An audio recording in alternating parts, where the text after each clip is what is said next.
Hello friends, my name is Pinky Kumari and I welcome you all on my YouTube channel Genesis Political Science. आज हम बात करेंगे chapter 7 के बारे में जिसका टाइटल है रीजनल एस्पिरेशंस और यह इस चैप्टर का पार्ट 6 है।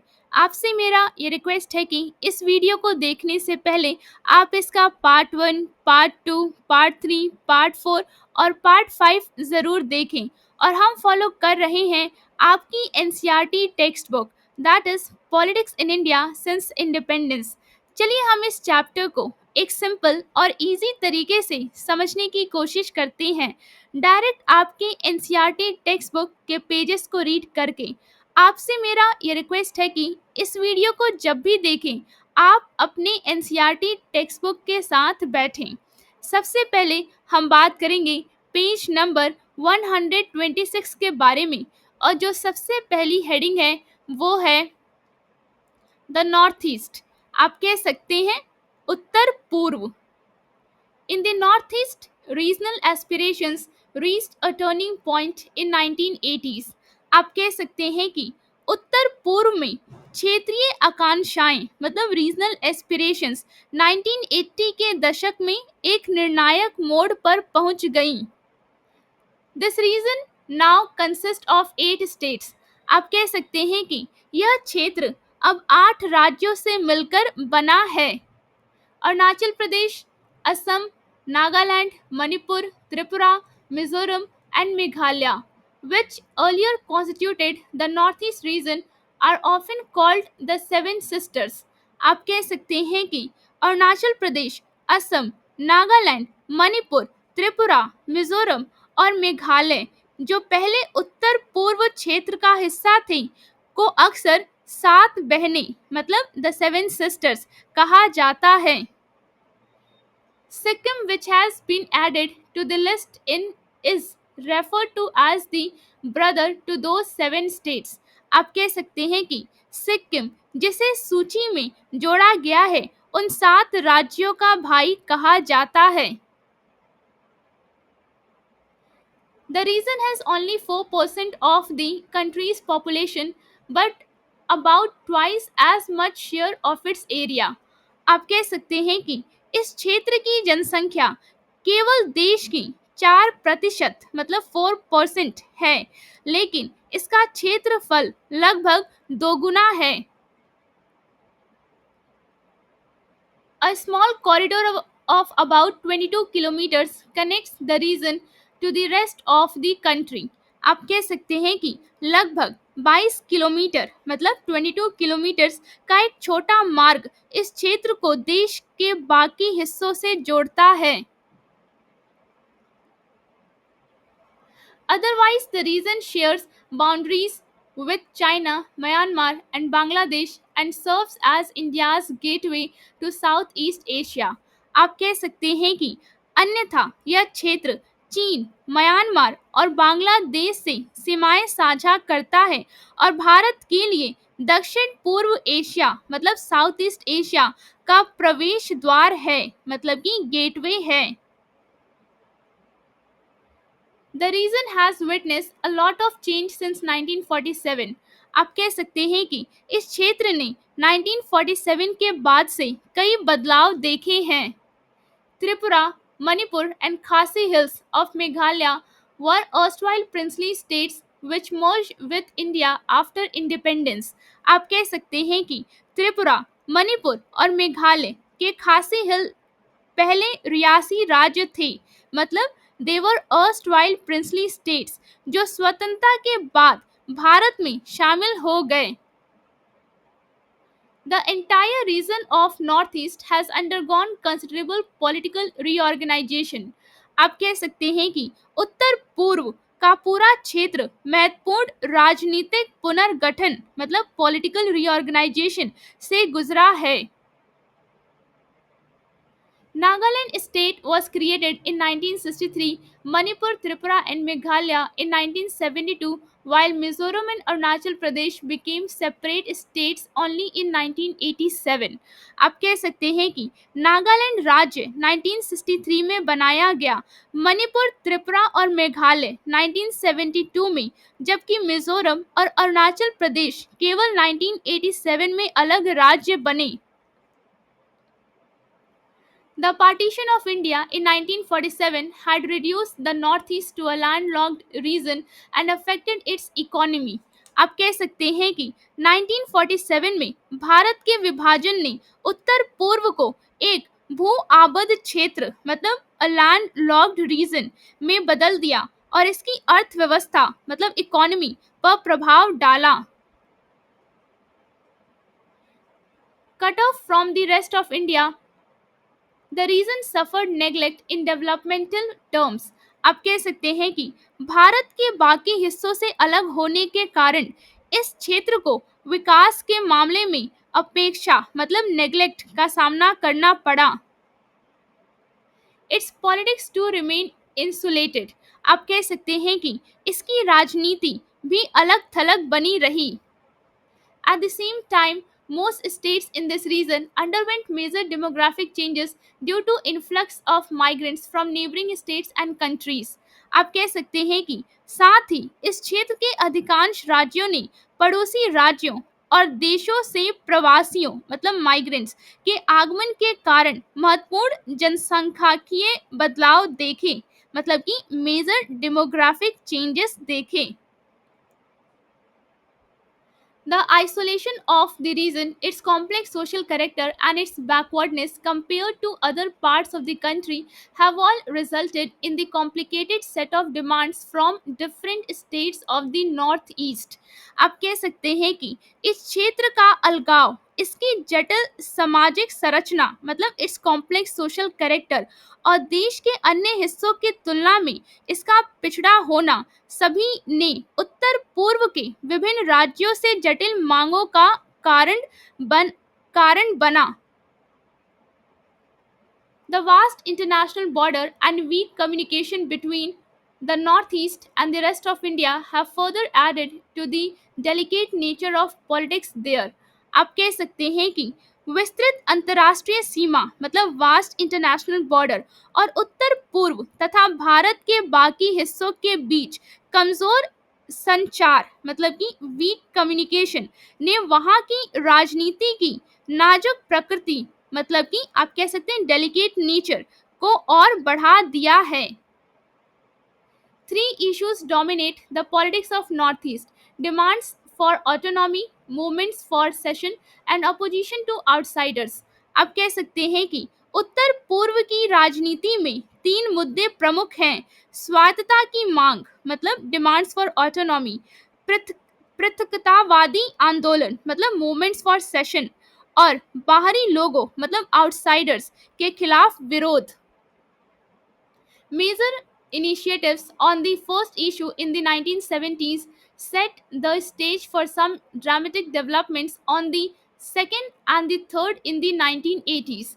आप कह सकते हैं कि 1970 के दशक में पहले मुद्दे पर किए गए बड़े प्रयासों ने 1980 के दशक में दूसरे और तीसरे मुद्दों पर कुछ नाटकीय घटनाओं के लिए मंच तैयार किया। अब हम बात करेंगे डिमांड्स फॉर ऑटोनॉमी के बारे में। आप कह सकते हैं स्वायत्तता की मांगे। At independence the entire region except Manipur and Tripura comprise the state of Assam. आप कह सकते हैं कि स्वतंत्रता के समय मणिपुर और त्रिपुरा को छोड़कर पूरा क्षेत्र असम राज्य का हिस्सा था। Demands for political autonomy arose when the non-Assamese felt that the Assam government was imposing Assamese language on them. आप कह सकते हैं कि राजनीतिक स्वायत्तता मतलब पॉलिटिकल ऑटोनॉमी की मांग तब उठी जब गैर असमियों मतलब नॉन असामीज ने महसूस किया कि असम सरकार मतलब असम गवर्नमेंट उनके ऊपर असमिया भाषा मतलब कि असामीज लैंग्वेज थोप रही थी मतलब इम्पोज कर रही थी। अब हम बात करेंगे पेज नंबर 127 के बारे में। There were opposition and protest riots throughout the state. आप कह सकते हैं कि राज्य भर में विरोध और प्रदर्शन हिंसा हुई। Leaders of the major tribal communities wanted to separate from Assam. आप कह सकते हैं कि मुख्य जनजातीय समुदायों मतलब मेजर ट्राइबल कम्युनिटीज के नेता मतलब लीडर्स असम से अलग होना चाहते थे। They formed the Eastern India Tribal Union, which later transformed into a more comprehensive all party Hill Leaders Conference in 1960। आप कह सकते हैं कि उन्होंने ईस्टर्न इंडिया ट्राइबल यूनियन का गठन किया जो बाद में 1960 में एक अधिक व्यापक ऑल पार्टी हिल लीडर्स कॉन्फ्रेंस में बदल गया। They demanded a tribal state to be carved out of Assam। आप कह सकते हैं कि उन्होंने असम से एक जनजातीय राज्य मतलब अ ट्राइबल स्टेट बनाए जाने की मांग की। Finally, instead of one tribal state, several states got carved out of Assam। आप कह सकते हैं कि अंततः एक जनजातीय राज्य के बजाय असम से कई राज्य बनाए गए। At different points of time, the central government had to create Meghalaya, Mizoram and Arunachal Pradesh out of Assam। आप कह सकते हैं कि विभिन्न समयों पर मतलब कि डिफरेंट पॉइंट्स पर केंद्र सरकार मतलब सेंट्रल गवर्नमेंट को असम से मेघालय, मिजोरम और अरुणाचल प्रदेश बनाने पड़े। Tripura and Manipur were upgraded into states too. आप कह सकते हैं कि त्रिपुरा और मणिपुर को भी राज्यों का दर्जा दिया गया। The reorganisation of the north east was completed by 1972। आप कह सकते हैं कि उत्तर पूर्व का पुनर्गठन 1972 तक पूरा हो गया। But this was not the end of autonomy demands in this region. आप कह सकते हैं कि लेकिन इस क्षेत्र में स्वायत्तता की मांगे यहीं समाप्त नहीं हुई। In Assam, for example, communities like the Bodos, Karbis and Dimasa wanted separate states। आप कह सकते हैं कि उदाहरण के लिए असम में बोडो, कार्बी और डिमासा जैसी समुदाय अलग राज्य चाहती थीं। They worked for this demand by mobilizing public opinion and popular movement as well as through insurgency। आप कह सकते हैं कि उन्होंने इस मांग के लिए जनमत और जन आंदोलन को संगठित करके और उग्रवाद के माध्यम से काम किया।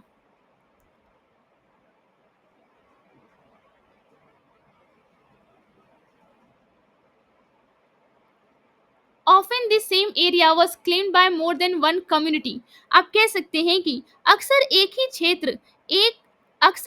क्षेत्र पर एक से अधिक समुदायों का दावा होता था। It was not possible to go on making smaller and yet smaller states। आप कह सकते हैं कि छोटे और छोटे राज्यों का निर्माण करना संभव नहीं था। Therefore, some other provisions of our federal setup were used to satisfy their autonomy demands while remaining in Assam। आप कह सकते हैं कि इसलिए असम में रहते हुए उनकी स्वायत्तता की मांगों को पूरा करने के लिए हमारे संघीय ढांचे के कुछ अन्य प्रावधानों का उपयोग किया गया। Karbis and Dimasa have been granted autonomy under district council while Bodos were recently granted autonomous council। आप कह सकते हैं कि कार्बी और दिमासा को जिला परिषदों के तहत स्वायत्तता दी गई जबकि बोडो को हाल ही में स्वायत्त परिषद मतलब ऑटोनोमस काउंसिल प्रदान की गई। अब हम बात करेंगे इस पेज पे दिए गए येलो बॉक्स के बारे में।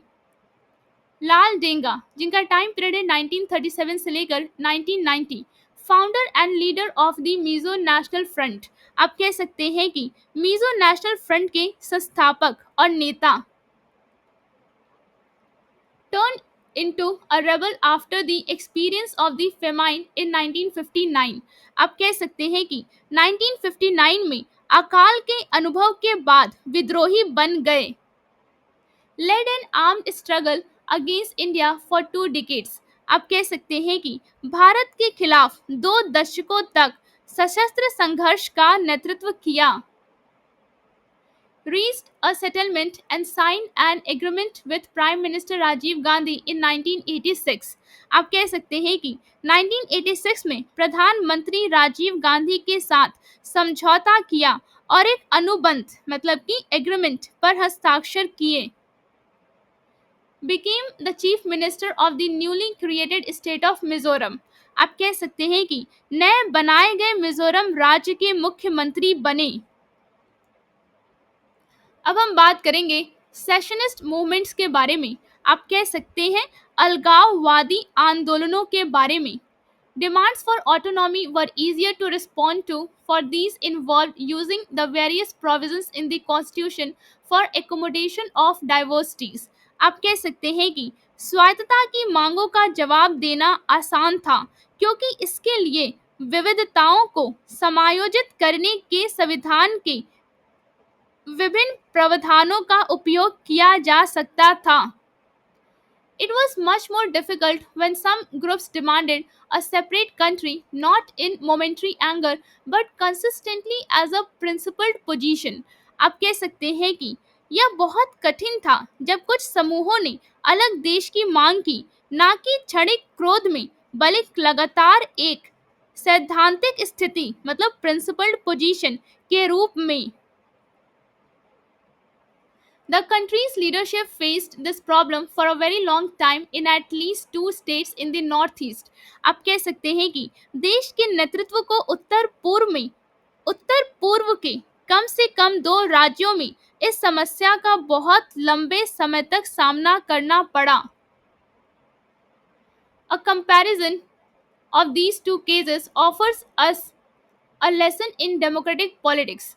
आप कह सकते हैं कि इन दोनों मामलों की तुलना हमें लोकतांत्रिक राजनीति मतलब डेमोक्रेटिक पॉलिटिक्स में एक सबक देती है। After independence, the Mizo Hills area was made an autonomous district within Assam। आप कह सकते हैं कि स्वतंत्रता के बाद मिजो हिल्स क्षेत्र को असम के भीतर एक स्वायत्त जिला बनाया गया।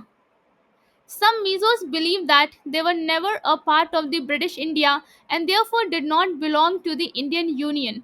आप कह सकते हैं कि कुछ मीजो मानते थे कि वे कभी ब्रिटिश भारत मतलब ब्रिटिश इंडिया का हिस्सा नहीं थे और इसलिए भारतीय संघ मतलब इंडियन यूनियन का हिस्सा नहीं थे। But the movement for cession gained popular support after the Assam government failed to respond adequately to the Great Famine of 1959 in Mizo Hills। आप कह सकते हैं कि लेकिन 1959 के मिजो हिल्स में बड़ी अकाल के प्रति असम सरकार की पर्याप्त प्रतिक्रिया न देने के बाद पृथकवादी आंदोलन को जनता का समर्थन मिला। The Mizo's anger led to the formation of the Mizo National Front, जिसे आप शॉर्ट में कहेंगे MNF, under the leadership of लाल देंगा। आप कह सकते हैं कि मिजो लोगों का क्रोध लाल देंगा के नेतृत्व में मिजो नेशनल फ्रंट, जिसे आप शॉर्ट में कहेंगे MNF, के गठन की ओर ले गया। In 1966, the MNF started an armed campaign for independence। आप कह सकते हैं कि 1966 में MNF ने स्वतंत्रता के लिए सशस्त्र अभियान शुरू किया। Thus started a 2-decade-long battle between Mizo insurgents and the Indian Army। आप कह सकते हैं कि इस प्रकार मिजो विद्रोहियों और भारतीय सेना के बीच 2 दशक लंबी लड़ाई शुरू हो गई। The MNF fought a guerrilla war, got support from Pakistani government and secured shelter in the then East Pakistan। आप कह सकते हैं कि MNF ने गुरिल्ला युद्ध लड़ा, पाकिस्तानी सरकार से समर्थन प्राप्त किया और तत्कालीन ईस्ट पाकिस्तान में आश्रय पाया। The Indian security forces countered it with a series of repressive measures of which the common people were the victims। आप कह सकते हैं कि भारतीय सुरक्षा बलों मतलब इंडियन सिक्योरिटी फोर्सेस ने इसे दमनकारी उपायों की एक श्रृंखला के माध्यम से रोकने की कोशिश की, जिनका शिकार आम लोग बने। At one point, even Air Force was used। आप कह सकते हैं कि एक समय तो वायुसेना का भी इस्तेमाल किया गया। These measures cause more anger and alienation among the people. आप कह सकते हैं कि इन उपायों ने लोगों में और अधिक क्रोध और अलगाव पैदा कर दिया. At the end of 2 decades of insurgency, everyone was a loser. आप कह सकते हैं कि 2 दशकों के उग्रवाद के अंत में हर कोई हारा हुआ था. This is where maturity of the political leadership at both ends made. अब हम बात करेंगे पेज नंबर 128 के बारे में. A difference. आप कह सकते हैं कि यहीं पर दोनों पक्षों के राजनीतिक नेतृत्व मतलब पॉलिटिकल लीडरशिप की परिपक्वता मतलब मैच्योरिटी ने अंतर डाला. Lal Denga came back from exile in Pakistan and started negotiations with the Indian government. आप कह सकते हैं कि लाल डेंगा पाकिस्तान से निर्वासन से लौट आए और भारतीय सरकार के साथ बातचीत शुरू की. Rajiv Gandhi steered these negotiations to a positive conclusion. आप कह सकते हैं कि राजीव गांधी ने इन वार्ताओं को सकारात्मक निष्कर्ष तक पहुंचाया.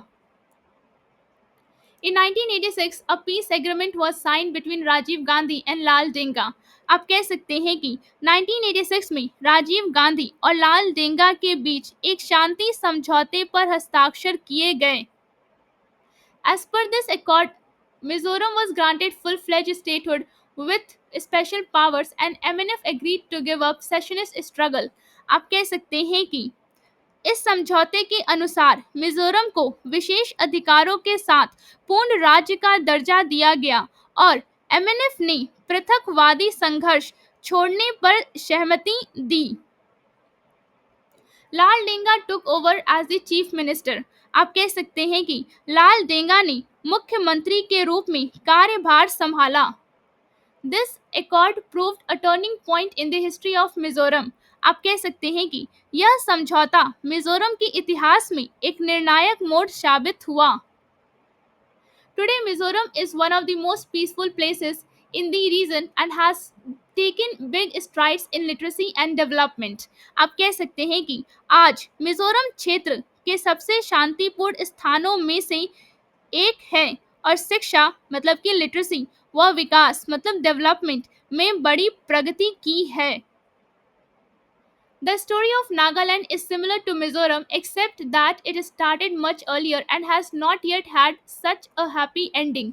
आप कह सकते हैं कि नागालैंड की कहानी मिजोरम के समान है सिवाय इसके कि यह बहुत पहले शुरू हुई और अभी तक इसका कोई सुखद अंत नहीं हुआ है. Led by Angami Zapu Fizo, a section of the Nagas declared independence from India way back in 1951. आप कह सकते हैं कि अंगामी जापू फीजो के नेतृत्व में नागाओं के एक हिस्से ने 1951 में भारत से स्वतंत्रता की घोषणा की. Piezo turned down many offers of negotiated settlement. आप कह सकते हैं कि फीजो ने कई बार बातचीत के माध्यम से समाधान के प्रस्ताव ठुकरा दिए. The Naga National Council launched an armed struggle for sovereignty of Nagas. आप कह सकते हैं कि नागा नेशनल काउंसिल ने नागाओं की संप्रभुता के लिए सशस्त्र संघर्ष शुरू किया. After a period of violent insurgency, a section of the Nagas signed an agreement with the government of India. अब हम बात करेंगे पेज नंबर 129 के बारे में. But this was not acceptable to other rebels. आप कह सकते हैं कि हिंसक विद्रोह की अवधि के बाद नागाओं के एक हिस्से ने भारत सरकार के साथ समझौते पर हस्ताक्षर किए लेकिन यह अन्य विद्रोहियों के लिए स्वीकार्य नहीं था. The problem in Nagaland still awaits a final resolution. आप कह सकते हैं कि नागालैंड की समस्या अभी भी अंतिम समाधान की प्रतीक्षा कर रही है. उम्मीद करती हूँ जो पेजेस आज हमने डिस्कस किया वो आपको एक सिंपल और इजी तरीके से समझ में आया होगा. अगर वीडियो अच्छा लगा हो तो लाइक और सब्सक्राइब करना ना भूलिए. शेयर जरूर करें और अपने दोस्तों को भी इस चैनल के बारे में बताइए. कमेंट्स में अपनी राय ज़रूर दें. बेल आइकन पे क्लिक करें ताकि अगला वीडियो मिस ना हो. In the end, I truly thank you for your time and support in watching this video.